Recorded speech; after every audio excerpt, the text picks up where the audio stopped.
हाँ जी, राम राम जी। क्या हाल चाल आपके। उम्मीद करता हूँ आप और आपका परिवार ठीक ठाक होगा। दोस्तों, कई बार कहते हैं कि लेफ्टिनेंट लग रहे हैं, तो यदि आपको लेफ्टिनेंट लगना है तो आपके लिए भर्ती आ गई है।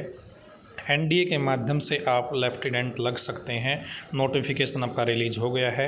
यदि आप जानना चाहते हैं कौन इस भर्ती के लिए एलिजिबल होता है तो आप इस वीडियो को लास्ट तक देखते रहिए। यदि आपने अभी तक चैनल को सब्सक्राइब नहीं किया है तो सब्सक्राइब ज़रूर कर लीजिएगा, ताकि आपको आने वाली हर अपडेट आपके मोबाइल पर बिल्कुल फ्री ऑफ कॉस्ट मिलती रहे। तो जो एनडीए है या लेफ्टिनेंट है, ये भर्ती आपकी union public service commission UPSC के माध्यम से कंप्लीट की जाती है। इसके अंदर 404 वैकेंसी, लगभग हर साल 400 वैकेंसी निकाली जाती है। पे स्केल आप देख सकते हैं, ज़बरदस्त पे स्केल आपका रहने वाला है। 56,000 रुपये से लेके 1,77,500 रुपये तक लेवल 10 की सैलरी दी जाएगी।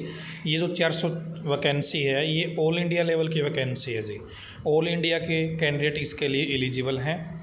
और यदि हम फॉर्म भरने की बात करें, डेट की बात करें, तो 15 मई से इसके ऑनलाइन फॉर्म आपके स्टार्ट हो गए हैं। ऑनलाइन फॉर्म आपको भरना है, ठीक है। और लास्ट डेट 4 जून है। इस फॉर्म को भरने की जो डेट है वो एक्सटेंड नहीं करी जाती, तो आप लास्ट डेट का इंतज़ार किए बगैर ही अपना फॉर्म भरें, ठीक है। इन्होंने एग्ज़ाम डेट भी अभी से बता रखी है। एग्ज़ाम आपका 1 सितंबर 2024 को होगा। और यदि हम फॉर्म भरने की फ़ीस की बात करें तो general OBC EWS male candidate के 200 रुपये लगेंगे। एससी एसटी या किसी भी कैटेगरी की कोई फीमेल है, कोई भी फ़ीस नहीं लगेगी। एससी एसटी का मेल है, उसकी भी कोई फ़ीस नहीं लगेगी।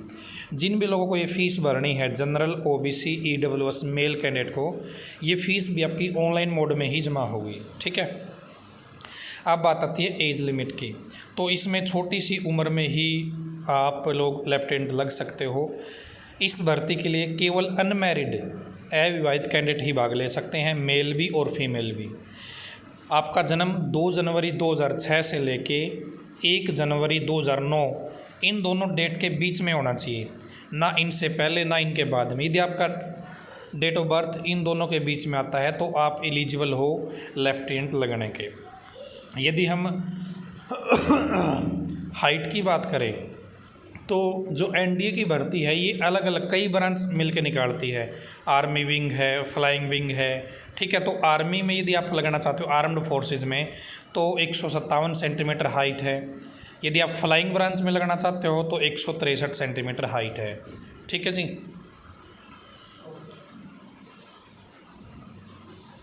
आगे चलते जी। हाँ, यहाँ पे एक पॉइंट और भी है।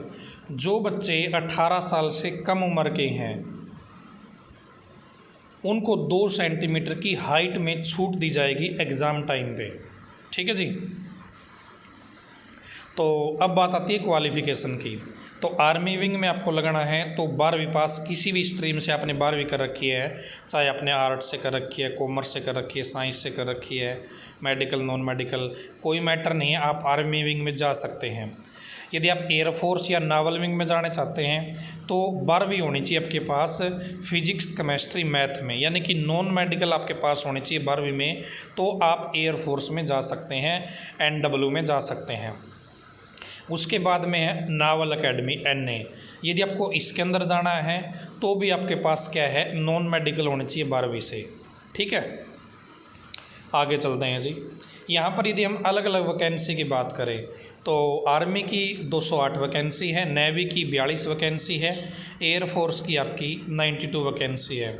और यदि एनए को इंक्लूड करें इसके अंदर तो 34 वैकेंसी है।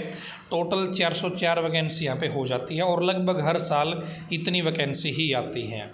यदि हम इसके सिलेक्शन प्रोसेस की बात करें तो इसमें रिटन एग्ज़ाम होता है 900 नंबर का, उसके बाद में एसएसबी होता है 900 नंबर का, फिर डीवी, फिर मेडिकल। यदि हम पहले पेपर की बात करें या हम एग्ज़ाम पैटर्न की बात करें तो पेपर 1 होता है मैथ का, जो कि 300 नंबर का रहता है, 2.5 घंटे का टाइम दिया जाता है। फिर पेपर 2 होता है जनरल एबिलिटी टेस्ट। इसके अंदर एक इंग्लिश का सेक्शन रहता है, एक जीके का सेक्शन रहता है। इंग्लिश 200 नंबर की आएगी, जीके आपकी 400 नंबर की आएगी, 2.5 घंटे का टाइम दिया जाएगा। टोटल आपका 90% का मामला रहेगा पेपर का और 5 घंटे का टाइम आपको दिया जाएगा, ठीक है जी। और उसके बाद में आपका एसएसबी होगा यदि आप इस एग्ज़ाम को क्वालिफाई कर लेते हो तो ये ज़बरदस्त भर्ती है और फिक्स टाइम होता है। बच्चे इसका इंतज़ार करते रहते हैं कि कब एनडीए का नोटिफिकेशन आएगा और हम उसके लिए अप्लाई कर पाएंगे। तो यदि आपकी एलिजिबिलिटी है, आपका एज क्राइटेरिया अभी इसके अनुसार है और आपने अभी हाल ही में 12वीं करी है, तो आपके लिए बेहतरीन अपॉर्चुनिटी है कि आपको ये लेफ्टिनेंट लगने का चांस है वो मिल रहा है। ठीक है, तो आपको कोई ऐसे ही बोल सकता है कि लेफ्टिनेंट की भर्ती आई हुई है, कोई आपको ऐसे ही बोल सकता है कि एनडीए का नोटिफिकेशन आया है। दोनों एक ही चीज़ है, यूपीएससी के द्वारा ये भर्ती कंप्लीट की जाती है। ठीक है जी, तो इसके ऑनलाइन फॉर्म आपके स्टार्ट हो गए हैं। 4 जून लास्ट डेट है और एग्ज़ाम डेट 1 सितंबर है। तो ये आपकी भर्ती थी। यदि आप आगे भी बहुत सारी भर्तियाँ, अभी भी फ़िलहाल बहुत सारे वैकेंसियाँ आई हुई है जिनकी वीडियोज़ आपको चैनल के ऊपर मिल जाएगी या फेसबुक पेज के ऊपर भी मिल जाएगी, तो आप वो वीडियोज़ भी देख सकते हैं और आप सरकारी नौकरी का अपना सपना पूरा कर सकते हैं। तो आज की इस वीडियो में इतना ही। हाँ, एक ज़रूरी चीज़ और बताना चाहूँगा, यदि आप पार्ट टाइम काम करना चाहते हैं, यानी कि यदि आप टास्क बेस्ड नौकरी करना चाहते हैं, आपने एक वीडियो शेयर कर दी फेसबुक के ऊपर तो आपको 10-12 रुपये मिलेंगे, आपने कोई कमेंट कर दिया तो उसके 10-12-15 रुपये मिलेंगे। यदि आप इस तरीके का काम करना चाहते हैं तो आप, मेरी वेबसाइट है serviceonsale.com, इस वेबसाइट पे आप अपना रजिस्ट्रेशन कर सकते हैं। रजिस्ट्रेशन करना बिल्कुल फ्री है, कोई चार्ज नहीं है और ये जो वेबसाइट है बिल्कुल सेफ़ है। इसमें कहीं पर भी आपकी जो प्राइवेसी की चीज़ें हैं वो आपसे नहीं ली जाएगी, तो आप बेझिझक इस साइट पे रजिस्ट्रेशन कर सकते हैं। तो धन्यवाद, भगवान करे आप सभी का समय शुभ रहे।